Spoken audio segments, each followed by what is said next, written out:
ሰላም የኢትዮጵያ ብሔራዊ ባንክ ከነገው ዕለት የካቲት 5 ቀን 2018 ጀምሮ ተግባራዊ የሚሆነውን የውጭ ምንዛሬ መመሪያ ቁጥር ኤፍኤክስዲ ህዝባር 04 ህዝባር 2026 የሚከተሉትን ማሻሻያዎች አድርጓል። የመጀመሪያው ማሻሻያ የአገልግሎት ላኪዎች ከውጭ ንግድ የሚያገኙትን የውጭ ምንዛሬ ሙሉ በሙሉ በሪቴንሽን ሂሳባቸው ያለምንም የጊዜ ገደብ እንዲይዙ ተፈቅዷል። በሁለተኝነት ባንኮች የውጭ ምንዛሬ ሂሳብ ላላቸው ደንበኞቻቸው ለውጭ ሀገር ክፍያ የኤሌክትሮኒክ ግብይትን ጨምሮ የሚያገለግል ዓለም አቀፍ ካርድ ማዘጋጀት እንዲችሉም ፈቅዶላቸዋል ማለት ነው። በሶስተኛነት ማንኛውም የውጭ ምንዛሬ ሂሳብ ያለው የባንክ ደንበኛ ህጋዊ ሰነዱን ሂሳብ ለከፈተበት ባንክ በማቅረብ የውጭ ምንዛሬ ሂሳቡን በመጠቀም ለትዳር አጋሩና ለልጆቹ የትምህርት ቤት ሕክምናና የጉዞ ወጪ ክፍያ ማድረግ እንደሚችልም ተገልጿል ማለት ነው።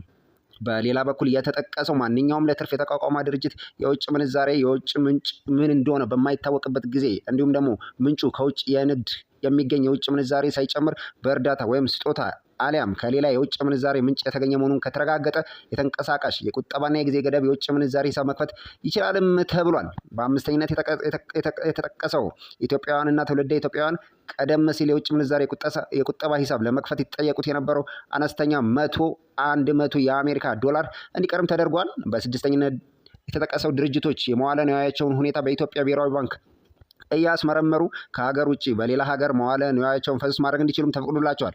በሰባተኛ ማንኛውም ኢትዮጵያ ውስጥ ነዋሪ የሆነ ግለሰብ ወደ ሀገር ይዞት የተመለሰውን የትኛውንም ያህል መጠን ያለውን የውጭ ምንዛሬ ያለ ጉምሩክ ሰነድ በባንኮችና ህጋዊ የውጭ ምንዛሬ ግብይቶች ቢሮዎች በኩል ወደ ብር መመንዘር አሊያም ወደ የውጭ ምንዛሬ ሂሳብ በማስገባት ተቀማጭ ማድረግ ይችላልም ተብሏል። በስምንተኝነት ኢትዮጵያውያን ህጋዊ ሰነድ ለባንኮች በማቅረብ መጠኑ ከ3000 የአሜሪካ ዶላር ያልበለጠ የውጭ ምንዛሬ ከሀገር ውጭ ለሚኖሩ ዘመዶቻቸው እገዛ እንዲውል ከሀገር ወደ ውጭ ማስተላለፍ የሚችሉበትም ስራ ተፈቅዶላቸዋል። በዘጠኝነት ደረጃ ባንኮች የፎርዋርድ የውጭ ምንዛሬ ግብይት ያለ ኢትዮጵያ ብሔራዊ ባንክ ማረጋገጫ ማካሄድም እንደሚችሉ ተፈቅዶላቸዋል። በአስረኝነት የውጭ ቀጥተኛ ኢንቨስተሮች፣ ኤምባሲዎችና በሀገር ውስጥ የሚሰሩ ዓለም አቀፍ ተቋማት የተራድኦ ድርጅቶችን ጨምሮ ያለ ኢትዮጵያ ብሔራዊ ባንክ ማረጋገጫ በባንኮች የውጭ ምንዛሬ ሂሳብ መክፈት ይችላሉም ብለዋል። እንግዲህ ባንኩ ሌላው የጠቀሰው ጉዳይ ድርጅቶች ወደ ሀገር ውስጥ በሚያመጡት የውጭ ብድር ወይም ደግሞ በገንዘብና በአይነትና የሰፕላየር ብድርን የማጽደቅ ስራ የውጭ ምንዛሬ መመሪያ መስፈርቶችን በተከተለ መልኩ ሙሉ በሙሉ በባንኮች እንዲከናወንም ፈቅዷል። ይህ ማለት ባንኮች አብዛኛውን ስልጣን እንደተፈቀደላቸው የሚያሳይ ነው። በ12ነት የተጠቀሰው ማንኛውም በውጭ ንግድ ላይ የተሰማራ ላኪ ድርጅት ከማንኛውም የውጭ አካል የቅድመ ክፍያ ስምምነት ላይ በመድረስና በሁለቱ ወገኖች የተደረሰውን ስምምነት ሰነድ ለላኪው ድርጅት ደንበኛ ባንክ በማቅረብ የቅድመ ክፍያ ማከናወንም ይችላል ተብሏል።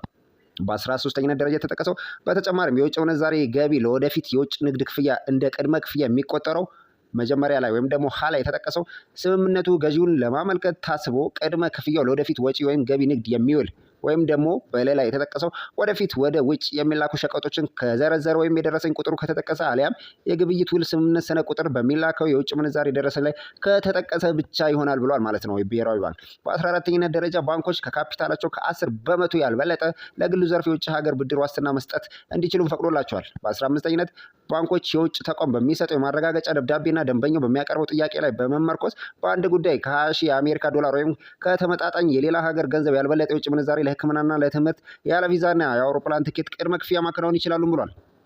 በ16ኝነት ያለምንም የኢትዮጵያ ብሔራዊ ባንክ ማረጋገጫ የውጭ ኢንቨስተሮች በኢትዮጵያ ብሔራዊ ባንክ የውጭ ምንዛሬ መመሪያ መሰረት አስፈላጊውን ሰነድ ለባንካቸው በማቅረብ እንዲሁም ባንኮች በመመሪያው መሰረት የቀረበው ሰነድ መሟላቱን በማረጋገጥ በትርፍ ክፍል መልክ ያገኙትን የውጭ ምንዛሬ ከሀገር ማስወጣት እንዲችሉም ተፈቅዷል።